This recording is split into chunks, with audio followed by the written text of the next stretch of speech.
खौफनाक आवाज़। एक रात नेहा अपने दोस्त के साथ एक पुरानी हवेली में गई। हवेली का नाम सुना था कि रात को अजीब आवाज़ें आती थीं। जब वे अंदर गए, दरवाज़ा अचानक बंद हो गया। उन्होंने सोचा बस हवा की झोंका होगा, लेकिन तभी एक धुंधली सी छाया देखने को मिली। नेहा ने कहा, क्या तुम लोगों ने देखा? दोस्तों ने चारों तरफ देखा, लेकिन कुछ नहीं था। सिर्फ हवा की खुशबू थी जो उन्हें डरा रही थी। फिर उन्होंने सुनी खौफनाक आवाज़, बचाओ, जो पूरी दीवारें से आ रही थी। सबने एक दूसरे की तरफ देखा, डर की आंखें चमक रही। ये सिर्फ हवा है, राहुल ने कहा। लेकिन तभी एक पत्थर उनके पास से गुजरा, बिना किसी वजह के। दोस्तों ने एक दूसरे का हाथ पकड़ के और भागने लगे। भागते भागते उन्होंने देखा एक पुरानी तस्वीर जिसमें एक औरत खुद को खोज रही थी।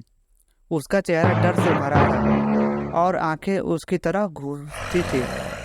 अचानक उन्हें समझ आया कि औरत उनसे मदद मांग रही है, लेकिन तभी उन्होंने देखा कि उसके पीछे एक साया था जो उनकी तरफ बढ़ रहा था। चलो भागो, नेहा ने चिल्लाया, लेकिन दरवाज़ा बंद हो गया।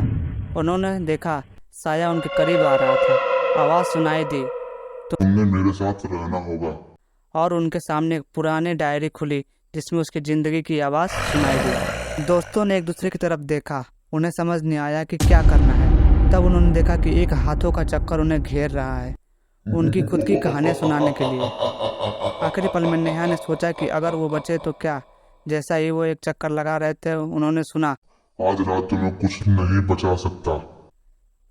सब कुछ अंधेरे में छिप गया और अगले दिन हवेली में सिर्फ उनकी तस्वीर थी, बिना उनके सिर्फ यादों की कहानियाँ।